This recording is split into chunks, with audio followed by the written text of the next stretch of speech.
भिक्षु महाश्रमण फाउंडेशन का महामंत्री हूँ और पिछले 2.5-3 वर्षों से मैं आदरणीय ललित जी बापना के साथ अध्यक्ष के साथ महामंत्री का पद संभाल रहा हूँ। इस संस्था का हमारा नाम है भिक्षु महाश्रमण फाउंडेशन।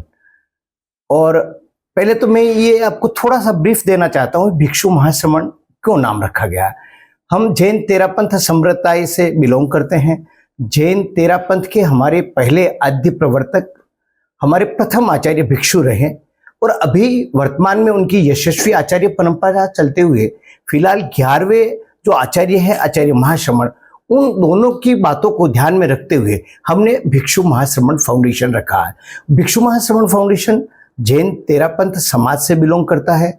और मैं आपको थोड़ी सी संक्षिप्त ये भी जानकारी देना चाहता हूँ, पिछले जैसे 1975 में इस नवी मुंबई का निर्माण हुआ, उसके बाद में लगातार यहाँ पर लोगों का जिस तरह से आवागमन हुआ, उसी श्रृंखला में तेरापंथ जैन तेरापंथ समाज के लोग भी आए, आजीविका अर्थोपार्जन के लिए यहाँ आए।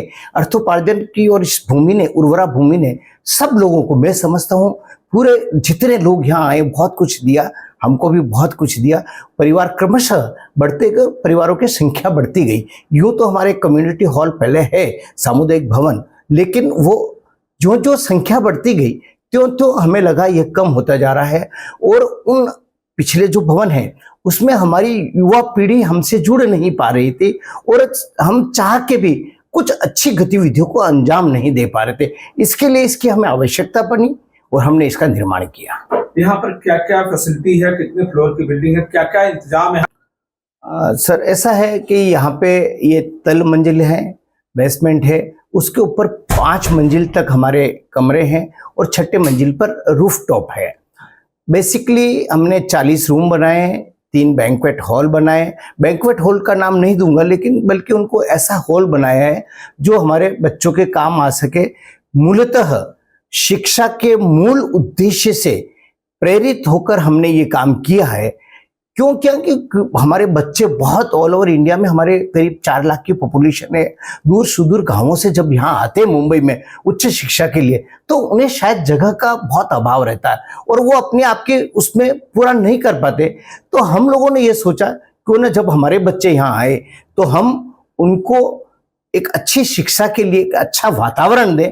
और यहाँ पर उसी को ध्यान में रखते हुए हमने 36 रूम बनाए हैं, 3 बैंक्वेट हॉल है, सब में टॉयलेट बाथरूम की सारी आधुनिक सुविधाओं से युक्त है और कहीं उसको यहाँ आके घर जैसा अपनत्व का महसूस हो, इस बात का भी हमने बहुत विशेष ध्यान रखा है। कई हाल ऐसे हैं जो देखने के लिए मिले हैं कि वेडिंग सर ऐसा है, हम जैन लोग हैं, हमारा एक चातुर्मास हुआ करता है, आप जिसके बारे में सबको जानकारी है।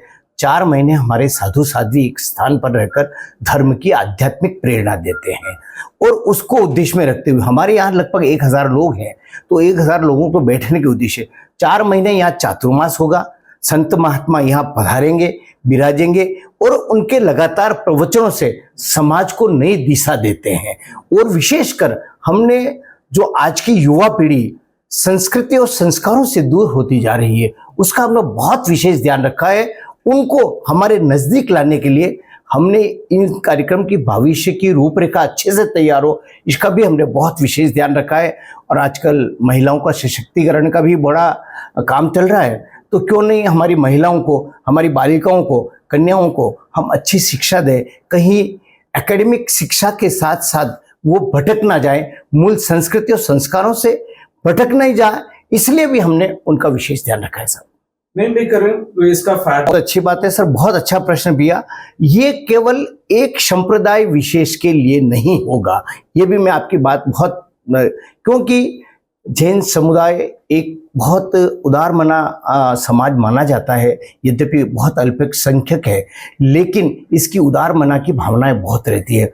यहाँ पे जनोपयोगी, समाज उपयोगी और जन समझने के लिए भी कई गतिविधियां चालू करेंगे।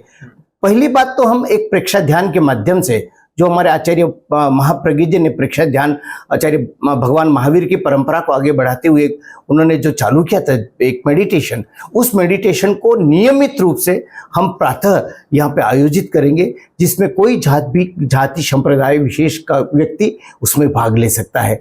और इसमें और भी कोई हमारी उपयोगी जैसे है कहीं हम एक मेडिकल कैंप करेंगे समाज के लोगों के लिए, अंतिम तबके लोगों के लिए, एक एक उनको स्वास्थ्य की जांच करवाएंगे, उनको अच्छी से अच्छी कैसे सुविधाएं दे सके, उसका भाई हमने बहुत ध्यान रखा है। और हमारा एक यह भी प्रोग्राम है कि भाई अगर कोई एक छोटा सा डिस्पेंसरी नियमित रूप से चले, जो हर यहाँ के इस क्षेत्र के लोगों को बहुत फ्री ऑफ कॉस्ट या नॉमिनल प्राइस में हम उनको बहुत कम माध्यम से उनको वो भी देने का प्रयास करेंगे। ये जो कम्युनिटी सेंटर है, जो वेडिंग है, जैसे आपने कहा कि एक पर्टिकुलर समुदाय के लिए ये भवन नहीं होगा, तो क्या यहाँ पर दूसरी कम्युनिटी के श्रीमान जी, ऐसा है कि यहाँ शादी विवाह का हमारा कोई मुख्य उद्देश्य नहीं है। केवल अगर कोई ये कम्युनिटी का कोई आए और कहे कि केवल हम शादी विवाह के लिए नहीं है, ये सामुदायिक भवन है जिसे हम कम्युनिटी सेंटर कहते हैं, समाज के उपयोगी आएगा। हमारा इसमें कोई ये उद्देश्य नहीं कि हम इसमें अर्थोपार्जन करके लोगों को पैसा कमाए या शादी ब्याह के लिए लोगों के लिए दिए, ऐसी हमारी कोई अभी योजनाएं नहीं है। कोई समाज के लिए क्या संदेश देना चाहेंगे आप? मैं समाज के लिए ही संदेश देना चाहूँगा कि प्रत्येक समाज को अपने देश के प्रति, विशेषकर अपने समाज के प्रति अपने उत्तरदायित्व को समझना चाहिए। समाज के लिए, पूरे जैन समाज के लिए और वासी वालों के लिए भवन का उपयोग है। धार्मिक गतिविधियों हम लोग वही उद्देश्य से इसको हमने पूर्ण किया है कार्य को, और समय में 3 साल के अंदर। क्यों आवश्यकता पड़ी इस? अभी जैसे जैसे जैन समुदाय का ये इसमें फाइनेंशियल और जैसे जैसे ग्रोथ हुआ, तो लोगों को लगा अपने भवन की आवश्यकता है। और हम लोग को हर चीज के लिए, हम तो आगे भी ये सोच रहे कि एजुकेशन के मामले में और भी ये इलाज के लिए जो भी है आगे हम लोग और इसमें आगे बढ़े। ये शुरुआत है हमारे लिए, और आगे हम और भी ऊंचे बड़े से बड़े कार्य कर पाए, समाज को अच्छा कुछ दे पाए। हमको ये नई मुंबई ने बहुत कुछ ग्रोथ दिया है, तो रिटर्न हम उसके लिए समाज को और क्या दे पाए, उसके लिए हम कोशिश करेंगे। और आगे भविष्य में और भी हमारे पास ऐसी अपॉर्चुनिटी मिली तो हम और भी करते रहेंगे। लोगों का सहयोग पूरा मिला है, आगे भी मिलता रहेगा। वो बोल रहे हैं और प्रोजेक्ट लाओ, आप कोई भी स्कूल का, कॉलेज का, हॉस्पिटल का, जो भी लाओगे, तन मन धन से सब लोग तैयार है। मैं सभी को धन्यवाद देता हूँ, वासी वालों को, जो मेरे साथ हमेशा खड़े रहे और हर तरह से मेरे को सपोर्ट किया, उसके लिए।